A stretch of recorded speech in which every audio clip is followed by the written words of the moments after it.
Wake up! It's the Rich Living Morning Show with Bishop Richard Harper, lifting your spirit through gospel hits and conversations. It's Rich Living in the morning. Yes, you've been listening to the Rich Living Morning Show on Raise the Praise 100 Houston.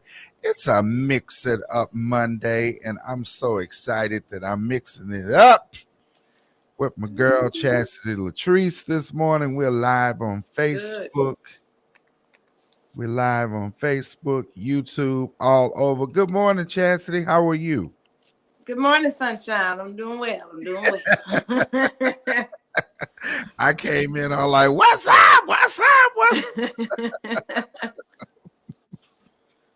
You had a busy weekend. I did. I enjoyed it though.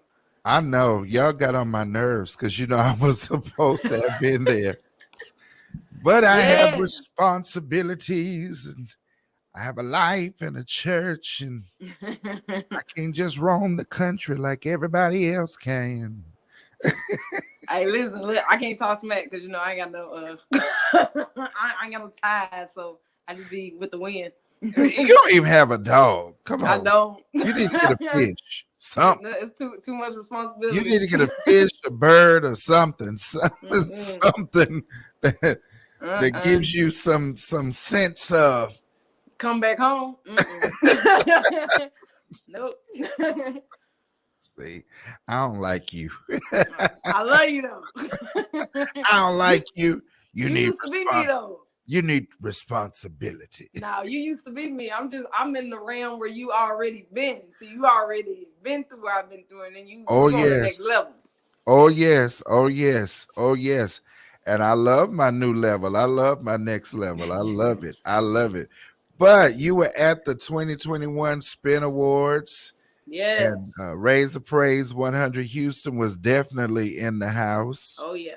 Well represented. I saw they did have my little picture up there though in the category or two. Yeah, I screamed when I seen. I was like, that's come on here.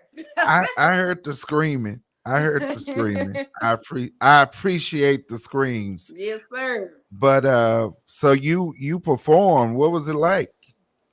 Oh man, it was epic. Like, I'm not even gonna lie. Like, the experience, the drawing, it was personal. The worship, like, people were excited. It was just good. Like, the first two nights, it was a little bit more intimate because you're not on the stage far away from people. So like, you were like in the crowd, and we were like lit. I was supposed to perform Thursday and Saturday. I performed Thursday twice, and I performed Friday, and then I performed Saturday. So it was pretty good. It was pretty good.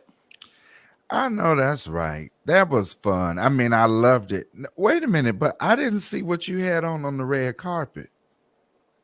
Yeah, I had my humble gear on. You had your humble gear on. Oh, okay. Absolutely. I was trying to see. I didn't know if you put on one of the Yolanda Woods ball gowns.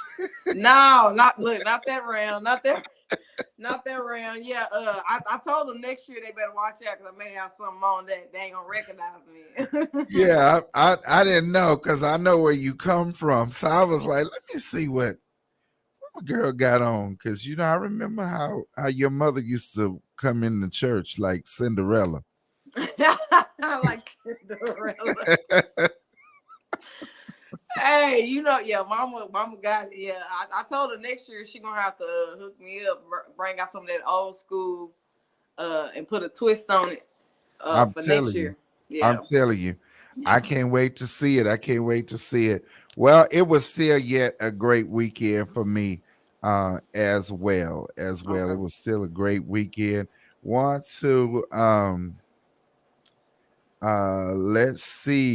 make certain that I invite people out to the church. That's what I was doing over this weekend. So I want to make certain that I invite you out to Life in the City Prevailing Life Kingdom Center.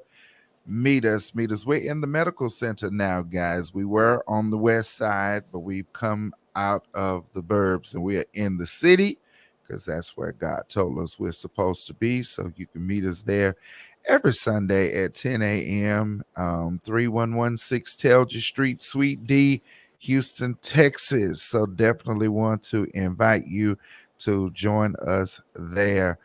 We got a great show today. We've got inspiring. This is our inspiring conversation. We got great Yeah. gospel music coming up later in the show. Chastity gonna tell me what to play. But today, Chastity, we're gonna be talking about ghetto mentality. Yes. Give a shout out. First of all, let me make sure we shout out to everybody that's on Facebook. I see Mother Birch is on. Good morning, Mother Birch, my grandmother. So glad. Lady Chastity, I told you you got your title.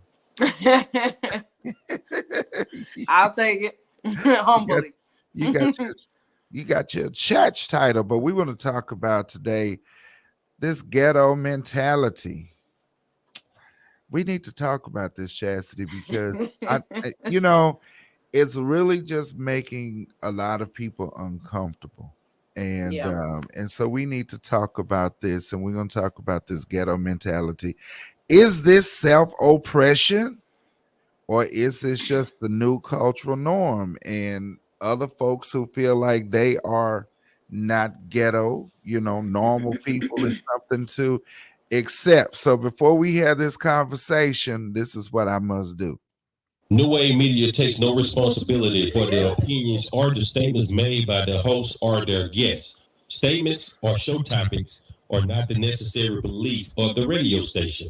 Street 100 Heat or Raise the Praise 100 Houston, it is not our intention to label, discriminate, or annoy anyone. This radio station takes no responsibility for the opinions of others on the airways. Got it. That's what you got to do. I need to put this out here because it's sad to me when my child at 9 years old whispers, "Dad, I don't want to go eat at that place because the people are ghetto."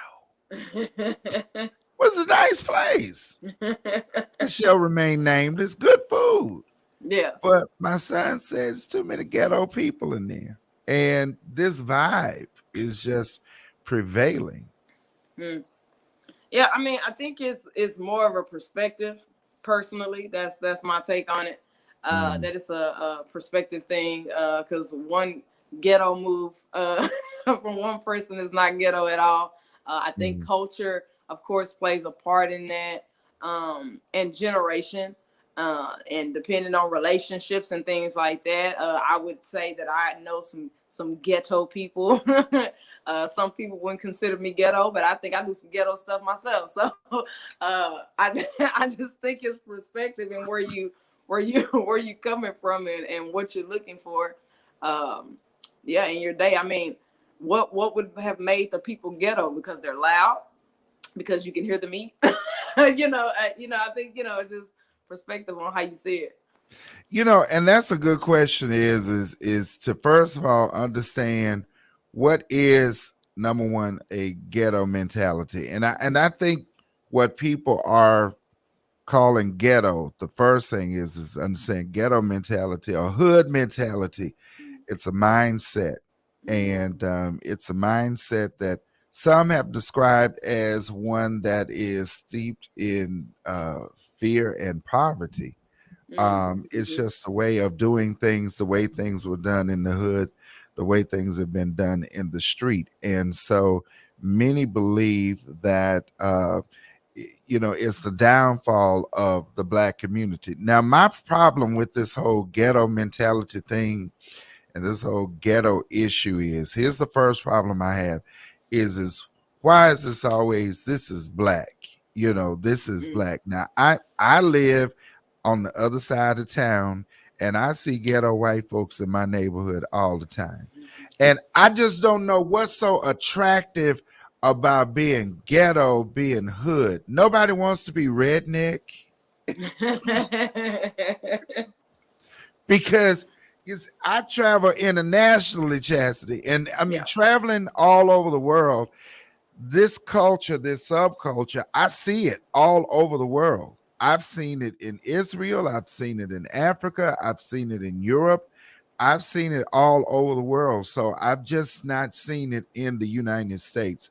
So the first thing is what most people equate being ghetto to is number one, being loud, Mm-hmm. uh wearing your bedclothes as regular gear, Yeah. pajamas and bonnets and things Mm-hmm. like that. Now, white women been wearing rollers in their hair with the little scarf Yep. for years. Yep.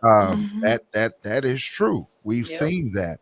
Um, Twerking when Mm-hmm. when certain music comes on, even if you're in an establishment or you're in a restaurant or wherever it is, certain songs come on, the immediate response is I gotta dance in a particular way, wearing certain clothes, Mm-hmm. sagging or wearing dress scantily clad, showing Mm-hmm. cleavage, being loud, cussing, smoking vapes and hookahs and all this kind of stuff. And all of this has been considered, black. All of this, and we even seeing like a ghetto movement, ghetto mentality in the church. We're seeing it more so in somebody. You Yeah, all I'm trying. I think I heard something. Hold on. okay? I lost my co-host.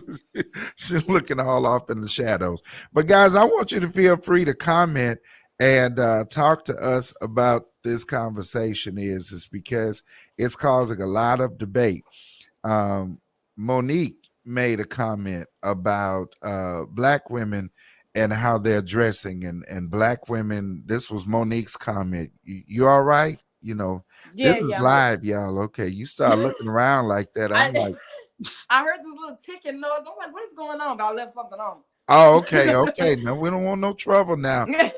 We on live. We ain't trying to go viral for no Hey, foolishness. hey, listen, if somebody came in, I would have turned this mud on. It's like, y'all know where I'm at, ladies and gentlemen, where I'm at. So you gonna turn ghetto?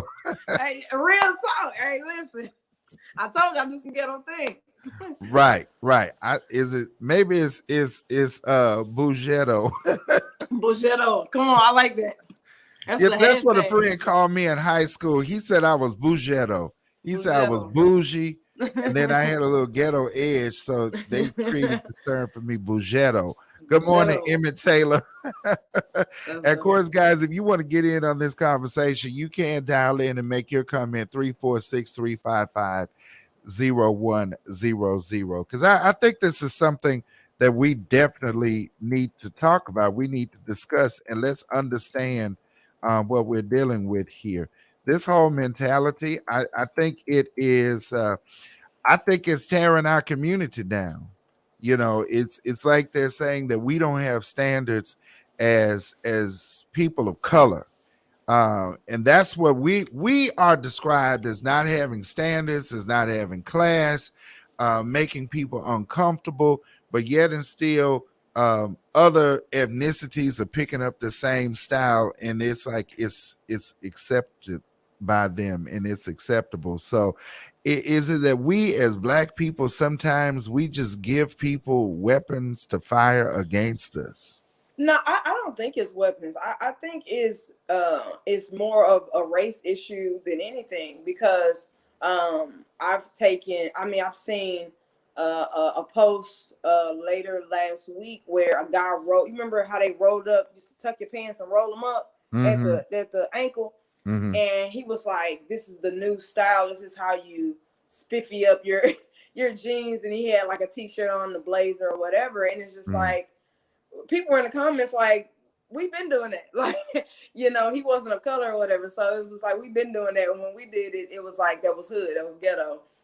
Or like you said, the bonnets and things like that, saying it's ghetto. Pajamas. I wanted to talk about pajamas specifically because I seen Kevin Hart in a suit, okay, that's made like pajamas. So it's like, when black people do it, it seems ghetto, but then you take that same concept and then you bring it to your styling or whatever, then you create what you called a trend or whatever. But when we do it, when we wear our pajamas, that's nasty, that's ghetto, that's hood. But then you just turned it into a $8,000 suit.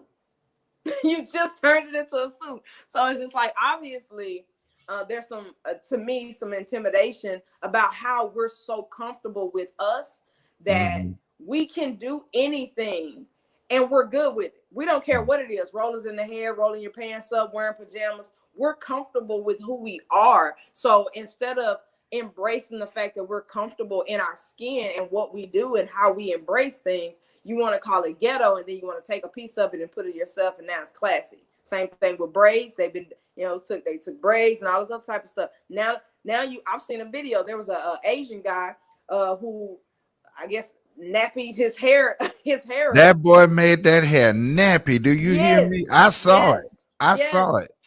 it. And that's the thing. But when we have our hair out in the fro, it's not appropriate. It's not professional, right? But now, but that's the style that you're pulling. So I just think people are intimidated on how we're so comfortable with just doing us. And when we do it well, and we do it with ease. And to them, it's like they have to think of it and bring it in. No different from when the Africans had the raps and had the babies on their chest. They talked about them. And now it's a multi-million-dollar company because they innovated it. You see what I'm saying? Took that same concept and brought it over here. So we're just comfortable with who we are and what we do. You can call it ghetto, but we call it fabulous.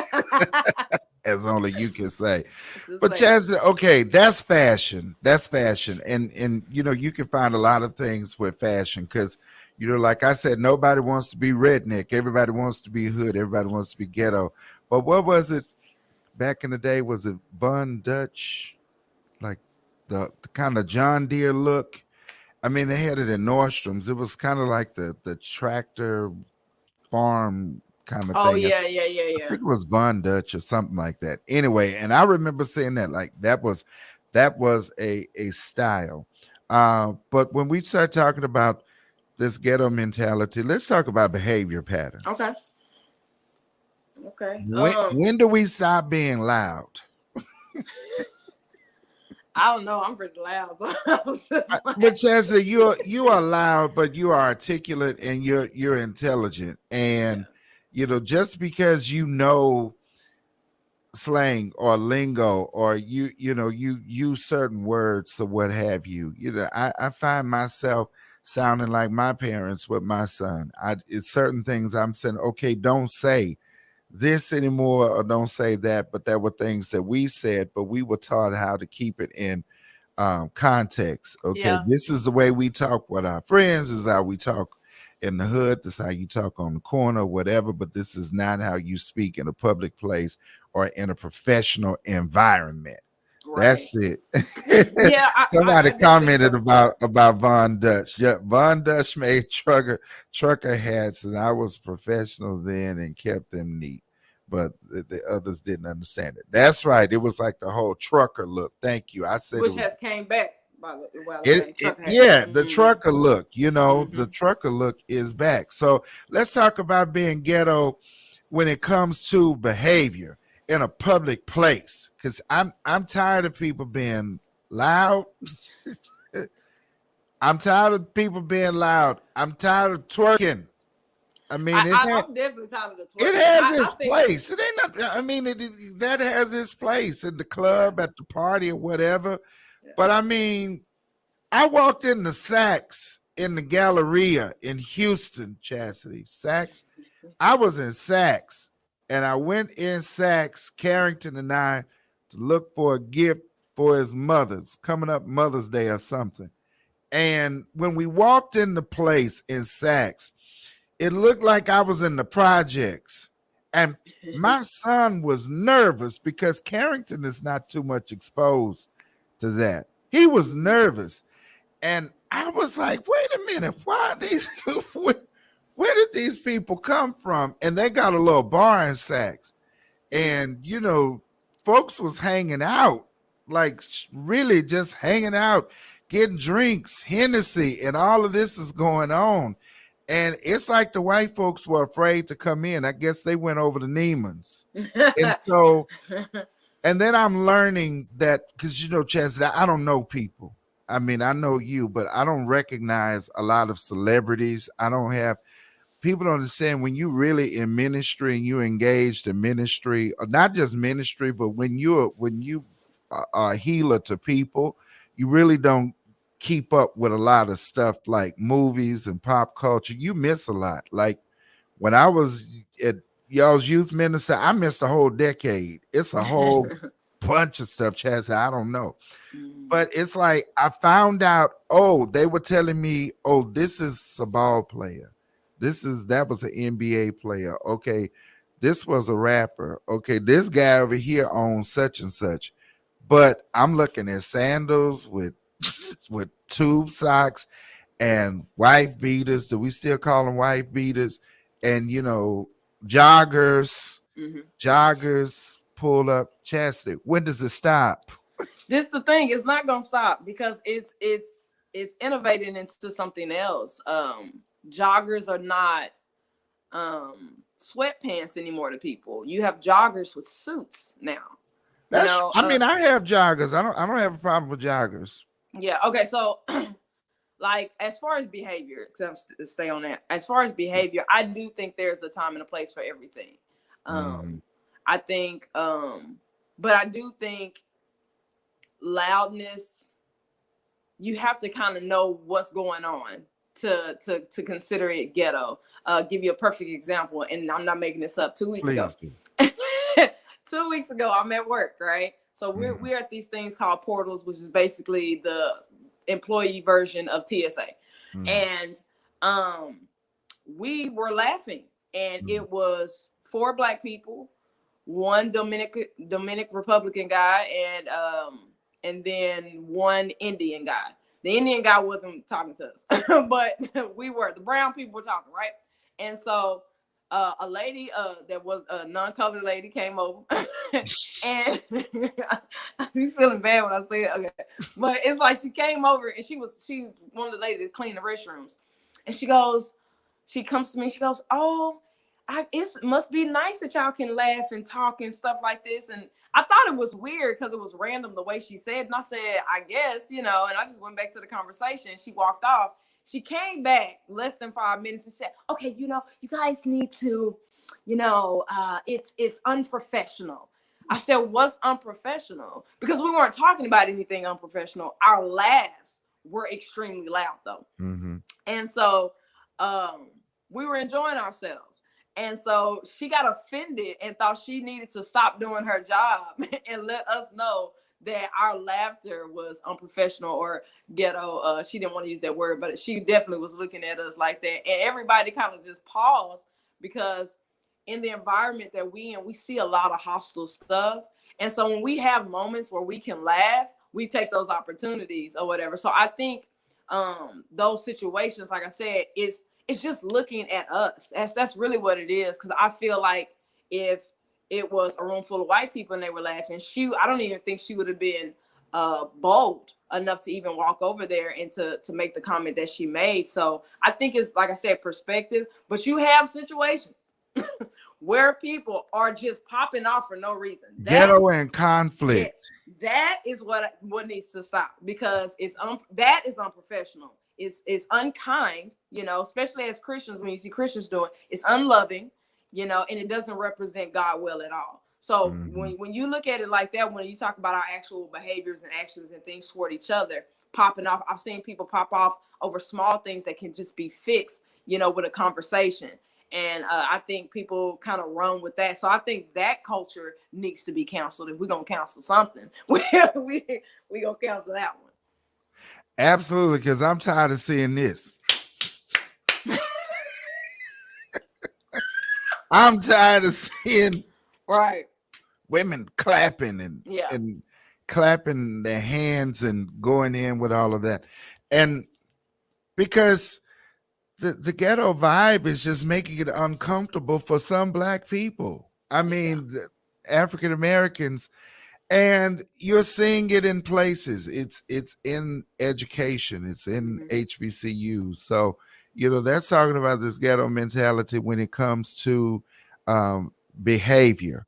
And that's what I look at. I think when I'm thinking about ghetto mentality, I'm looking at behavior. It's like, we know that somebody made a comment. Steve Dalton said that it has its place in but not in public. You know, I think everything has its place. There's a time to be loud Mhm. and to be all of that when you're in the park and whatever. But I think there comes a point where some of this needs to be toned down. And some of this stuff is it has crept in the church. Right. You know, I'm saying like a ghetto church movement.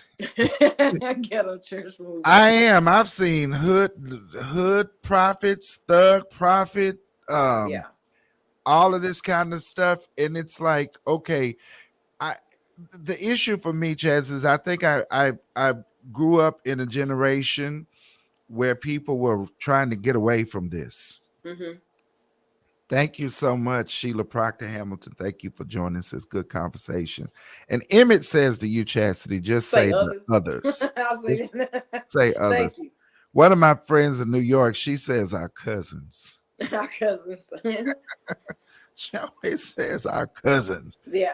You know, but to me, it's like this is something that we've tried to run away from. Hmm. This is something that we tried to get away from, Chaz. I mean, we wanted to dress differently. We didn't want to dress as if we were, you know, from the hood. We didn't want to talk like we were from the hood. We didn't want to have a trace of that. We moved away.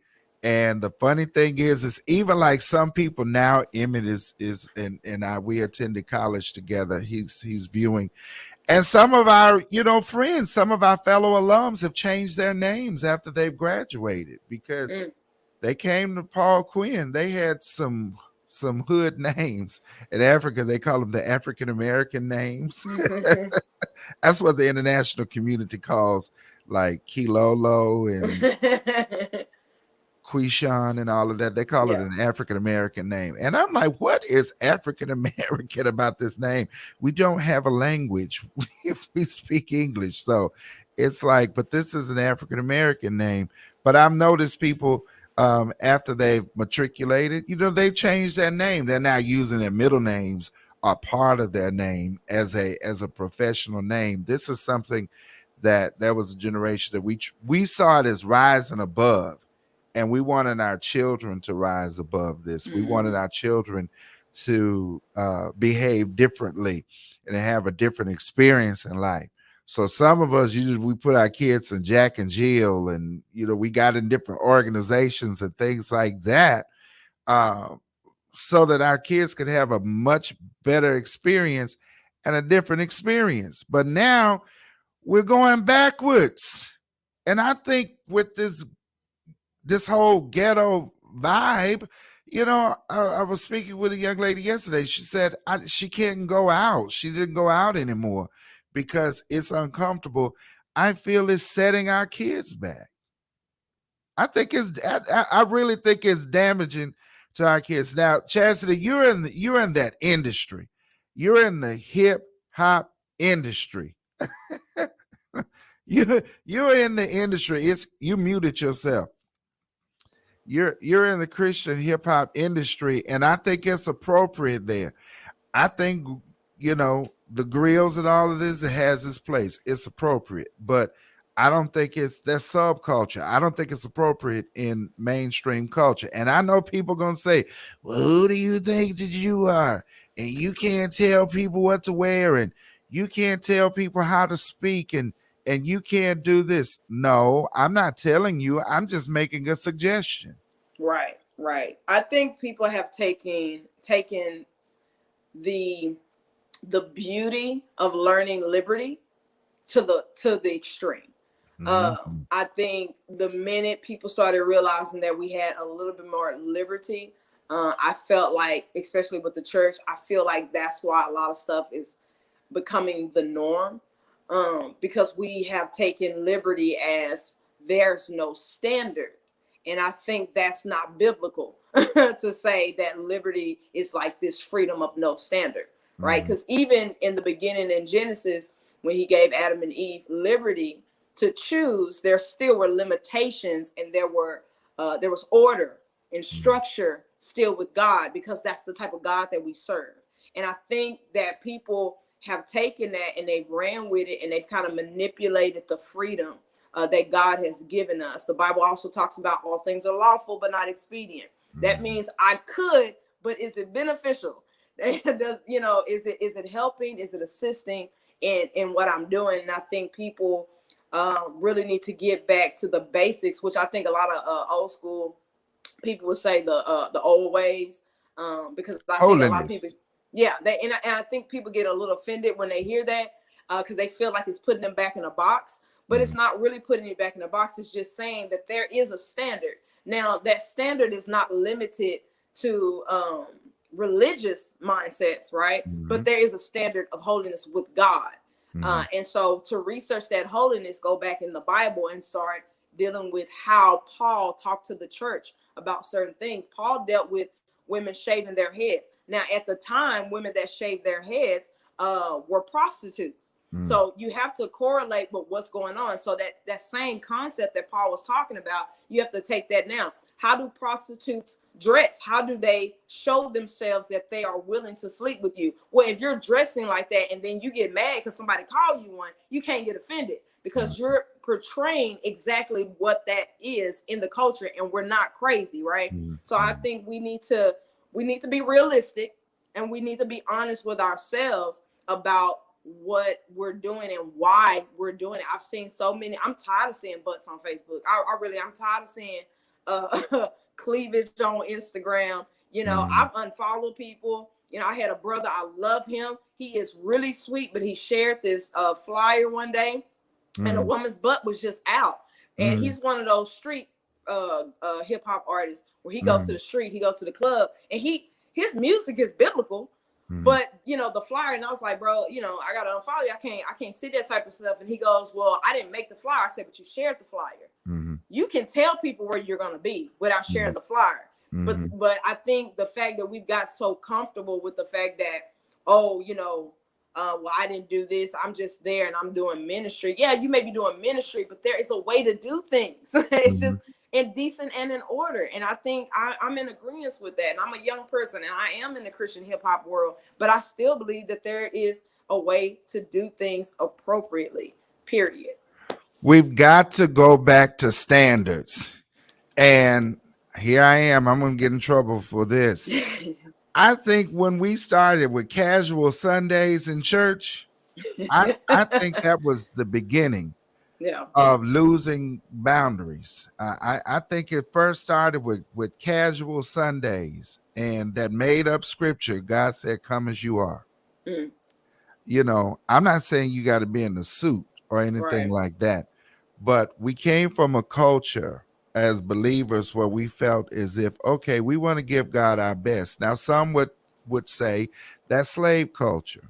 And that's slave Christianity, because the slaves wanted to wear their best on Sundays when the slave owners allowed them to have worship. But a lot of us we began to become so relaxed and casual. And what happens is we relax standards. This is what I feel we've done. We've relaxed standards. And we've not taught our young people, we've not taught our children the time and the place, where this is appropriate and where this isn't appropriate. This is appropriate at a water park. Right. This is appropriate at the gym. This is appropriate at the beach. But this isn't appropriate at Walmart. You know, and we come into this liberal society that we have, and I am a Democrat, believe it or not, but this liberal society that we have, it began to infuse into our spiritual values, even as believers. You know, you're talking about Christianity, but we relaxed on so many standards. I'm not talking about wearing pants and makeup. I don't have anything about that, any quarrels with that, of course. But the church was a place for you to be a high stepper. I mean, the church that I grew up in, it was a place for you to come in and be classy. You know, Chaz, like I said, your mother came in ball gowns. Come on. Yeah, yeah, She definitely. she had sneakers with heels. She had She stiletto did. sneakers. I'm telling you, this Yeah, this was in the 90s. She yeah, has stiletto sneakers. My mom came in dressed. We saw that. You yeah. know, our pastors, we saw that. And so this was a culture that we had. But now when you come to church, now when you come in these settings, and I think for us, as we've got to just be realistic when Right. it comes to the black culture. The quote black church has was at the center and had been at the center of everything, but now we want to be like so and so's church down the street that have Mm, always had this look, yeah. that always have done this. And so we feel like, okay, well, now we should do this because this is how we draw and we gather people in. We're not teaching etiquette anymore. We're not teaching style anymore. We're not teaching how to be graceful anymore. These are the things that we're lacking of. And and if you're really doing ministry, and you work with young people today, and I'm not talking about teenagers, y'all. I'm talking about people in their 20s and 30s. You would be amazed at how much people don't know and Right. how much they are lacking. And these are, again, things that I feel like a church should be addressing. Right. I think these are things that we should be addressing. Here we've got a comment. Steve Dalton commented here on Facebook. Bishop, you said the key words. This is a different time. I love our originality as a people. When we have our own, then we can completely do it our way. But trying to change the rules is in other situations, and there's pushback from them, makes us act, aka makes us act out, aka act ghetto. Mm, Standards are needed in everything. This is what we're talking about, having standards. And also says that your co-host is talking real good. Shout out to my sister. Absolutely, absolutely. Chance is always talking good. The thing is that the kingdom is a culture. I mm, think what we're dealing with here, the way that we battle this and how we begin to deconstruct this mindset is with kingdom, because it's a mindset, Chastity, and we in the church we called it worldly. right. We called it just a worldly mindset, and these were things that we used to thank God that we were delivered from. Right. These are things that we say. I'm not talking about fashion and looking Right. urban in your fashion. Right. I'm not talking about that. I'm talking about these were just things that we walked away from, and this was stuff that we did not want to be a part of. And again, I think when I said, is it self oppression or is it the new normal? I absolutely believe it is self oppression for us to accept these ideas and this mentality as a normal way of living and life for us, because it is closing doors. It's closing doors. Now, you talk about people in the industry, rappers, you talk about people like that. Okay, guess what? The people that are making the decisions don't look like that. Right. Correct me if I'm wrong. Well, I think we're in a different culture now as far as who's making those decisions, because you have influencers now. Mm-hmm. Example, Cardi B. She walks around in the airport with a robe on Mm-hmm. and slippers. And in a minute, somebody's gonna create that as a $8,000 piece. But They're gonna. again, that yeah, right, and that's But an entertainer. what I'm saying, like, she's an entertainer. But Mhm. this is the thing. What gets me with influencers is we can look at that. It's like, okay, that's fashion. She's an entertainer. We get it. But then we also have to take the fact that she's an influencer across the board, though. She's an Mhm. influencer on how people respond, how they talk to people. When she talks to people, she's loud. She's, she does all that extra or whatever. She Mhm. says what on her mind. She curses every 2 seconds. Things like that. Not saying that she doesn't have the ability to talk in another way. I'm just saying as an influencer and how she talks and through her interviews, right? Because through her interviews, she talks about things.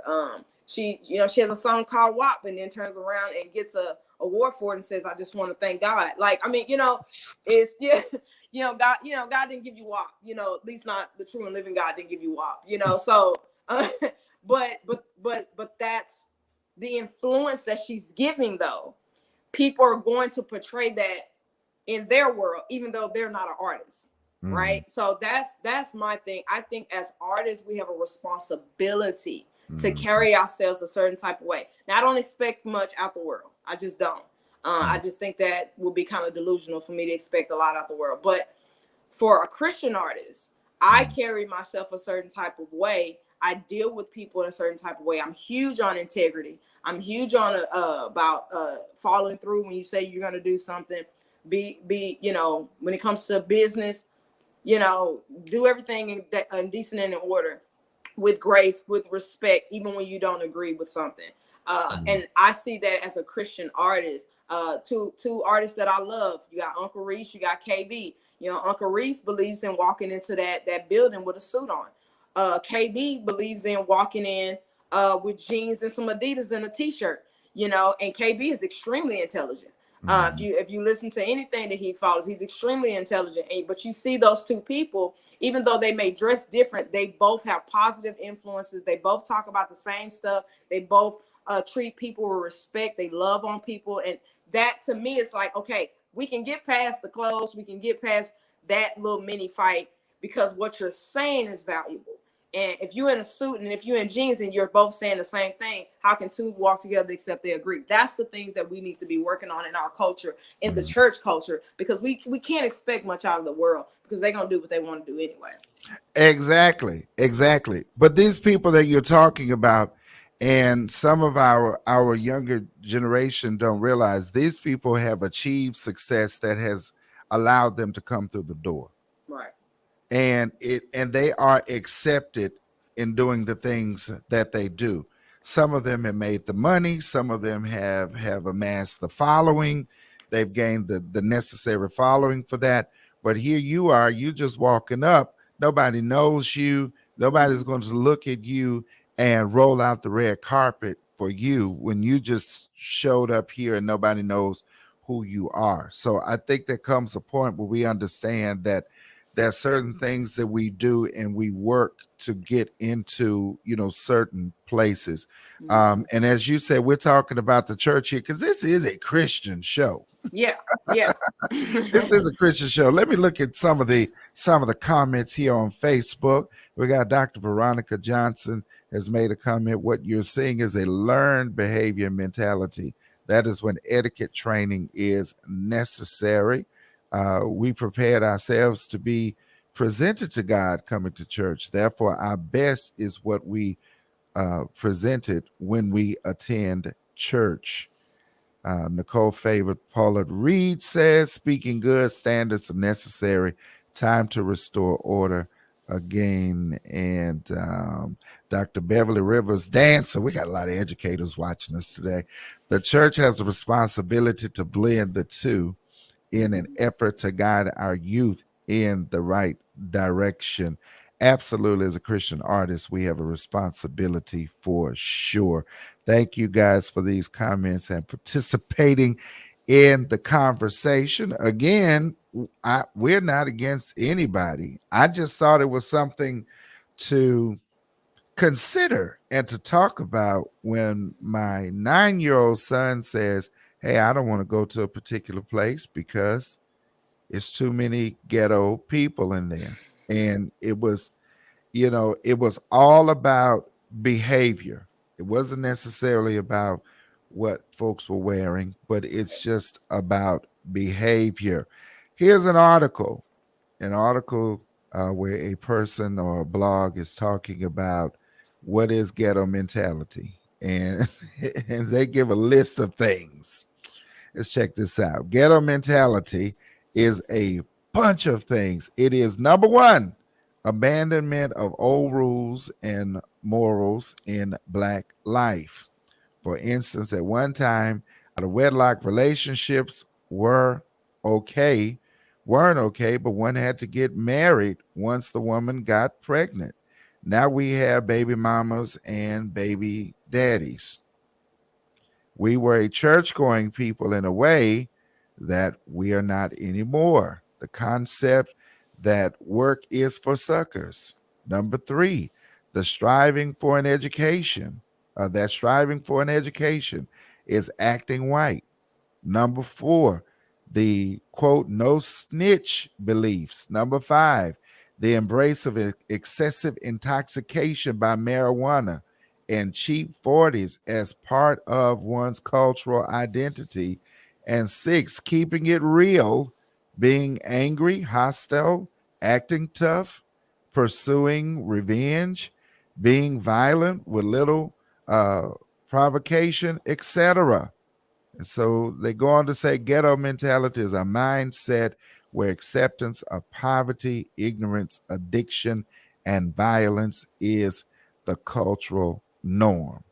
Now, this is what Yeah, I think some of that stuff is kind of dated.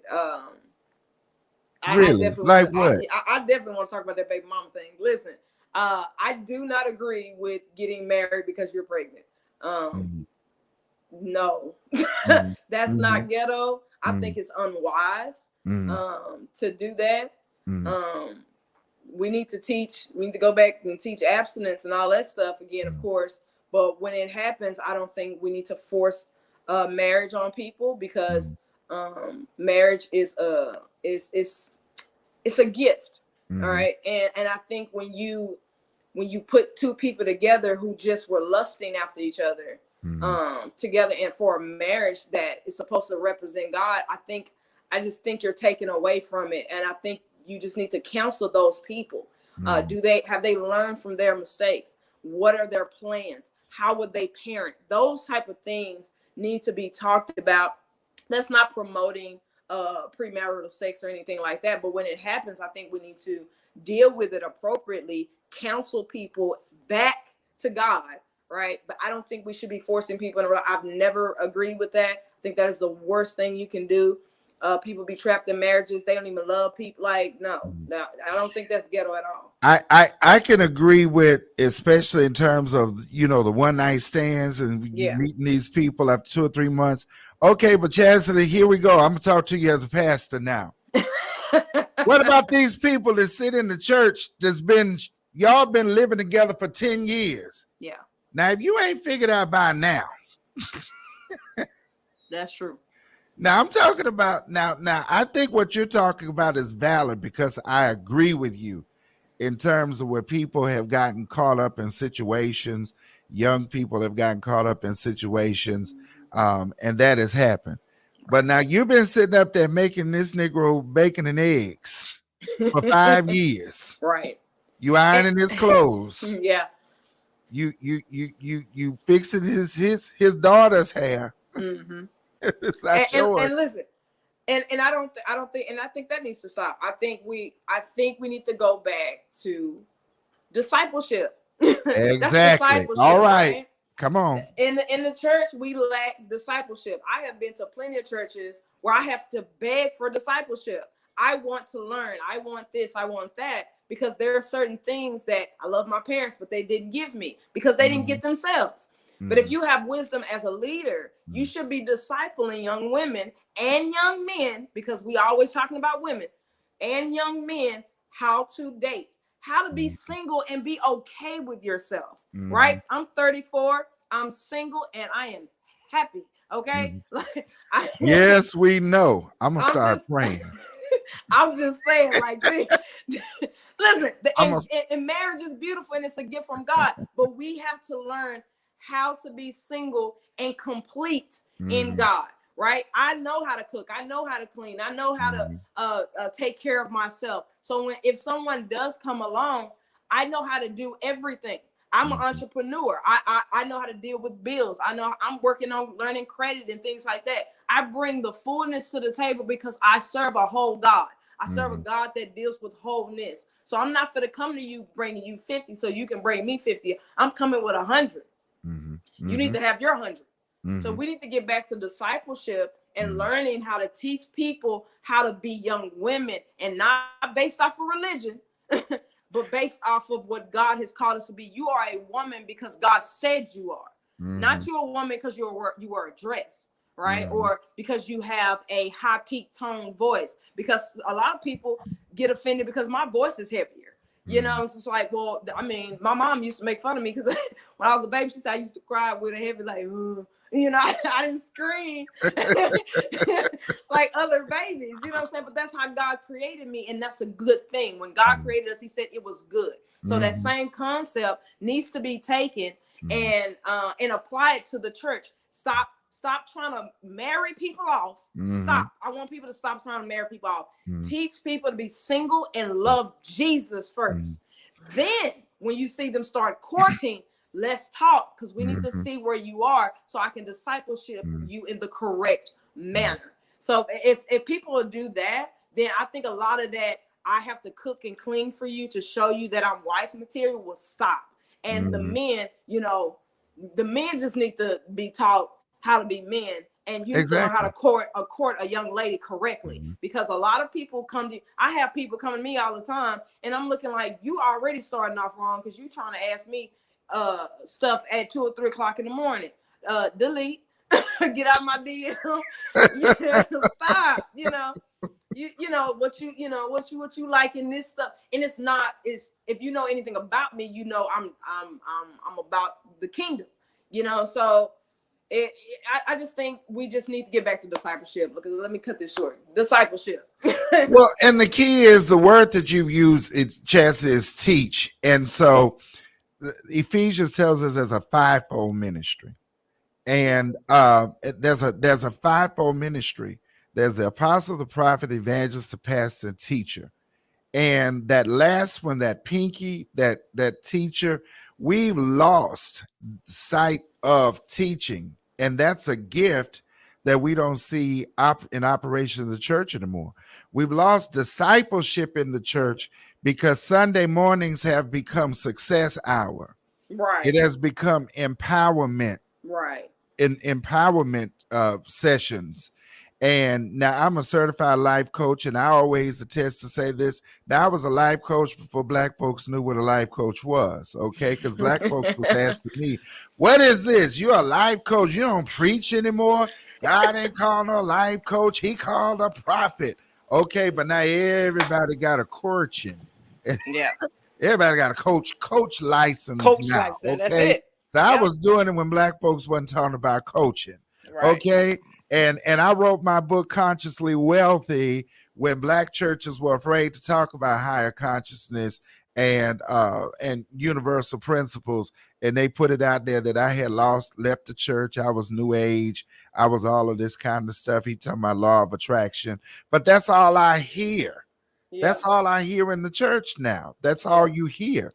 So there's no more space for a message about holiness or sanctification. And then we can't do everything on a Sunday morning. There's no more space to come together just to have teaching sessions. You talk about having some teaching sessions there. Hey, Amber Shaw, good to see you. Talking about having some teaching sessions there. The Bible said, let the aged women teach the young women, but the preceding scripture above it says, after she has been taught. Right. So now we're living in a day where we have 20-year-old and 30-year-old first ladies that's over the women's ministry because she's married to the husband, but doesn't have certain experiences and doesn't allow the generations to come in to teach or to share. So it's not saying that you just got to be an extremely old person, but sometimes we need the cross-generational experience and the discipleship. It is so vitally important, and that's the thing that we've thrown away. This is a thing that we have gone away from, and we're seeing this. And this is why in kingdom culture we understand that the church is the embassy. The church is the embassy of the kingdom of God. And there's so much, I think it was Dr. Johnson made a comment about it earlier, how there were things that were taught in the church. And so, yes, I completely agree with you. I don't tell people to get married, marry your issues away, marry your problems away, but we do need teaching. There needs to Yeah. be teaching and conversations for men, for women. There Mm-hmm. needs to be age appropriate conversations as well. Mm-hmm. Age appropriate. I think the other thing that's going on with our young people is this, and then I may kind of sound old school. I think kids are too dadgum grown. I Yeah. think children today are involved in too many adult like situations and conversations. Right. And even in the church, I don't have a problem with the kid preachers. I think that's cute. Keep putting the little kids up in robes and let them get up and and him and ha and y'all keep running and shouting and say yeah, oh yeah. But can it tell you something about your marriage? No. Can that child tell you something about when you ready to jump off the bridge? That's it. You understand? Yeah. Our children are just being exposed to entirely too much. And you're right. It goes back to discipleship. A lot of this stuff that we're talking about, how are we going to get this out? How are we going to deconstruct these mindsets? How are we going to deal with these challenges? Truth be told, you're going to have to teach it out. Mm. You ain't gonna be able to prophesy it out. Right. You'll be able to pastor it out. Right. You're gonna be able to evangelize it out. There's got to be some teaching. There's Yeah. got to be some sitting down, not having praise breaks. Right. Not every time ought not be a praise break. Right. Every time we come to church, because all we're doing is just we coming in getting high off Yeah. of spirituality, and it's a Yeah. quick fix. Yeah. But we have nothing in our heads, nothing in our spirits that challenges us to want to do better, to want to do more. And another thing too, and I can say this as a pastor, a lot of pastors are leaders that backs are against the wall when it comes to correction. When it comes to correcting people, Mhm. because folks don't want people to leave the church. And sometimes you got to correct people, and folks don't want correction anymore. True. And because we're social media friends with our pastors and our leaders and our teachers, we're their social media friends now. And so it gives us a certain level of access to their personal lives. And when it's time to have some correction or someone to say, this is not how you should conduct this, or, what you posted on Facebook was inappropriate. Let me tell y'all something. What some people don't know, my spiritual mother, and though I am, and I don't talk about my age often, but though I am 43 years old, I have spiritual parents that will call me, that will say to me, I know my grandma gonna say, your grandma will too. Yes, my grandmother will too, but that's my grandmother. I'm Yeah. talking about some people that I have submitted myself to that were not my natural parents, and didn't have that level of influence in my life by birth. But they will call me and say, son, you shouldn't say that. They don't have to do that as much now because I've calmed down a lot over the years. But there was a time when it was, son, maybe you shouldn't participated in that joke. Maybe that challenge was something, that you should not have done or whatever. And there are people who have actually called my spiritual parents on the outside looking in. They And throw it say, up. hey, did you see what he put on there? And they'll call me and give me a heads up and let me know. Maybe not who the person was that said it, but that something was said. So that goes back to, the discipleship and what we need to do. There should be a difference. There should be a difference between Yeah. what's secular and what's holy, what's sacred. I think there should be a Yeah. difference. Well, I think the church has this. I think church people have a caring mentality when it comes to correction. Oh, Um, Jesus. like, yeah, I mean, I'm just saying, Don't like, let it be that, spiritual warfare people, deliverance people. Whew. I'm telling you, it's like you play the victim. Because I'm so sick and tired of people talking about church hurt. It gets on my nerve because, I have some church hurt, but I also got healed at the church too. So, it's where you are and where you want to grow. Because some stuff I had to be taught to sideways. God bless Apostle Carrie Howard. Shout out to TBK. There's some things. She's like, sister, that's just ugly. Like, you need to get a hold of that. You got some stuff going on. About snapping out at people. I used to burn off in my car when I got mad. And I thank God for women of God like her. Because she's straightforward. And there were some You things that burned hurt off my before feelings. you got a car. And it's the thing, but how many people dealt with me with it? You see what I'm Right. saying? Right. And that's the problem. And you have people. Why did it take me to get to my 30s for somebody to say, "Hey, sister, you gifted, but you need to stop this, and this," like because you're just a gifted fool, And I'm sorry if it offends somebody to say it like that, but that's what it is. You're a gifted, foolish person, And I thank God for people like that because that's how I started recognizing it. Because to me, I was doing you a favor by walking off and not, getting into it with you. To me, that was appropriate. But to somebody who had more wisdom than I did, no, you need to learn how to take stuff without it jacking your face up, your whole demeanor changing, and you leaving and running away. You got to stop running. And, we need to start teaching things like that. But, a lot of people don't have that wisdom because they elevate the gift in the church so much that they're not focused on that type of discipleship. But some of y'all, I'm speaking to some of y'all need an Apostle Carrie in your life to tell you straight up, you need to close your mouth. You talk way too much. And you got an attitude problem, or you need to deal with that hurt that's going on. You don't trust people. Some of y'all need that. And the problem is you want to stay where you are, but you still want your gifts to be elevated. That's why you want to be used in the church. I've seen it happen too many times. People leaving the church because you want your gift to be shown, but you don't want to be corrected. Hello. Okay. Message. Okay. That's the word right there. Let's look at some of the comments we've had. We've had a few comments. Good to see you. Apostle Garcia Johnson is on, says truth. Let's see, my sweetie is on. Brittany Harper, agreed, children are exposed to too much. Let's see here what Pastor Denise Small is on. That is where the big difference, between our generations come from. Also, we got Lady Nicole. Come on, Bishop, say it. Kids are allowed in too much grown stuff. That was a time you were a kid. You cannot be in the same room when adults are speaking. Now, if it's a prayer meeting, that's different.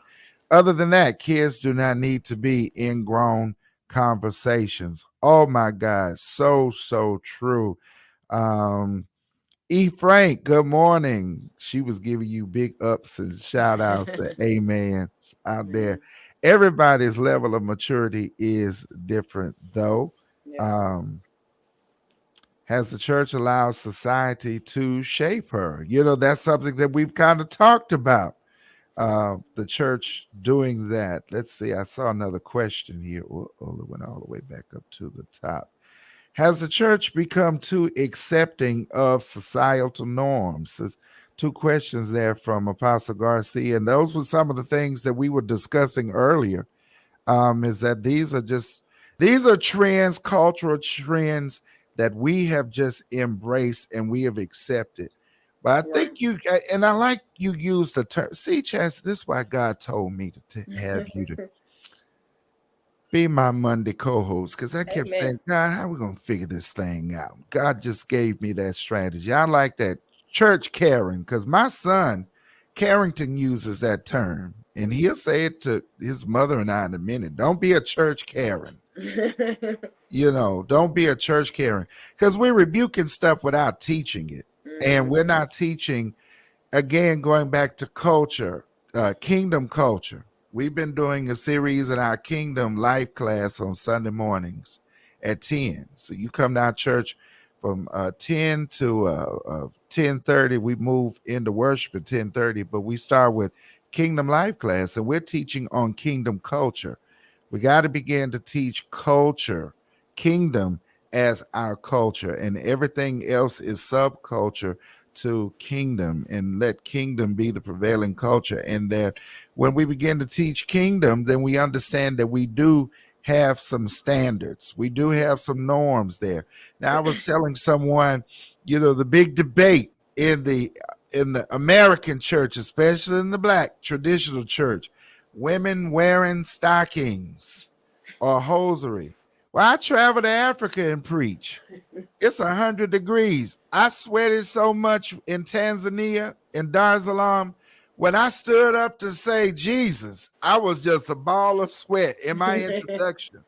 The whole time you see me on that video wiping my face. They didn't have no stockings on in there. And then some of the tribal ladies came in the church, their breasts were showing. You see, and there's some pictures of me praying for some of the tribal ladies that came in from the Maasai tribe. They had their breasts showing. See, some of y'all ain't ready for all of that. So some Because it's things we not need. biblical. It's not biblical. Some things are our culture. This is Yeah. American culture, but you can't say this in other places. You Exactly. see, and it's like a big talk. It's a big talk. It's a big thing. Right. But when you step out of these here United States of America, there are other cultures. There are other cultures where you see women. They do wear pants with their attire. So some women don't wear pants. That ain't in the Bible. Well, you got some cultures, this is the way women dress because of their whole modesty codes or what have you. So we need to understand that some things are just culture. It's American culture. It's Right. not Bible culture. It's not Yes. kingdom Yeah. culture. Stop quoting scriptures wrong, because it don't say pants. It says pertaining to a man. And Okay. when you go to different cultures, because it's basically calling out cross dressing or trying to portray yourself to be something that you're not. Like you're a woman and you're trying to show yourself as a man, or you're a man and you're trying to show yourself as a woman. You're hiding the glory of God, of who He created you to be. That's what that scripture is dealing with. You're dealing with people who are pretending that they are something that they're not. So when you talk about pertaining to something in another culture, like you said, there's certain tunics and different, what they call different robes and different things that are for men, that are for women. So that's how you determine it. You can't say that in America because we got Levi jeans for men and women. Like now, if you go to the men's section and buy it, that you're trying on purpose to be portrayed as a man. And when you even when you look at scriptures, right? Because I want to tap in onto that culture, Christian culture or the church culture thing. The church has been influenced by culture forever. From the beginning of time. That's why God puts order into place. That's why folks y'all tap into stuff way too deep. You just need to look at the concept of the of Deuteronomy and all those things. That's because there were cultures around them. The children of Israel went over there by Mount Sinai by themselves chilling. Like there was cultures around them. They were adopting other things that they should not have been adopting. That's why you have so many commandments, because he had to say, listen, stop doing that because you look like them. I need you to look like my people. I need you to be separated. So I think the church needs to learn the truth of the Bible, because even Paul taps into it when he starts dealing with the churches. So we just need to get biblical. Get it biblical. Bible. We need to go back to the word of God and go back to basics, because I'm meeting people that can tell you about prophets and apostles, but they don't even know what Jehovah means. They never heard of Jehovah Jireh. They've never heard of even some of just the basic fundamentals of Christianity, of what they believe. And so we're teaching people this otherworldly vocabulary, and people are regurgitating only what they've heard over and over and over again. But then the whole teaching component has gone out. Chastity, you know what? We're running out of time. It be going fast when we get to going, don't it? It's going fast when we get to going. I see my mom is on. Good morning, Mom. Thank you so Morning. much for joining us today. And all of you all that joined into the discussion today. Chastity, you got a new song coming out that I don't understand why your show doesn't have this song. I sent it to you, sir. When? I already sent it out. When did you I send made sure it? because I knew you was gonna rip me up. When did you send it? I didn't get it. Oh, I have to double check. But Oh, I you know sent it. what? You know what? I think the deal is because Gmail is doing some janky stuff. I said janky, some ratchet stuff. Like Gmail fills your inbox, your email up with all this spam mail, and then tell you you're out of storage. Oh. So you need to upgrade. So I didn't get a lot of emails. If you said that there was a day or two where I didn't realize I was quote out of storage. So Yeah, I just sent it. So. Oh, you just sent it? Yeah, because I just got it. Oh, you just got it. Yeah, I just got it. We sent it out to the radios during the Spin Awards, and I included you. I don't know where it is. I don't have it yet. Okay, we have to do it again. I'll find it. I'll play it tomorrow. What's the name of the song? Can't Be Stopped. Can't Be Stopped. All right. I heard a snippet of it, so we know it's fire. Thank you so much for joining us today for Mix It Up Monday. We appreciate you so much. Now, those of you in Radio Land who are saying, where's the music today? Well, you get on at 7 a.m. and that's where I've got the music playing because we're over here doing this, having this conversation on Facebook Live. And so I, kind of get in trouble with Facebook playing some of the music, but that's okay. We're going to keep moving right along with the rest of the show today. Chastity, thank you so much. Tell everybody, tell the good folks out there they need to know how to order your Get Humble because there's a lot of new people out here today. They don't know what you got going on with Get Humble. Go to the website is the letter U, gethumble.com. And we got some new stuff coming out in 2022, so y'all be prepared for that. But go check out the merch that we have. It's good. It feels good, make you feel good. And if you're one of those people who don't know how to be quiet sometimes, you definitely need this shirt and just have it on top. And every time you think about it, just look down and say it's gonna say Get Humble. I promise you'll walk away from a lot of situations that you be wanting to run your mouth to. I'm telling you.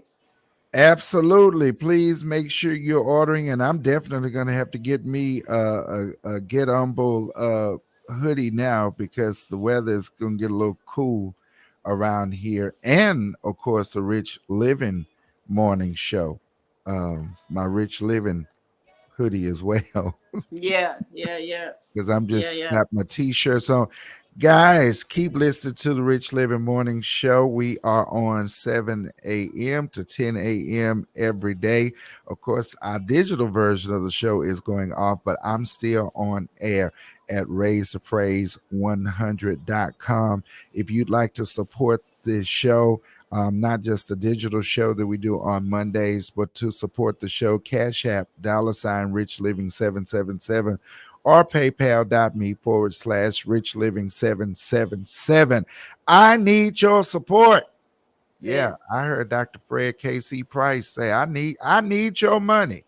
I need you to support this radio show. Y'all don't understand. I tell y'all all the time, I ain't on salary with the radio station.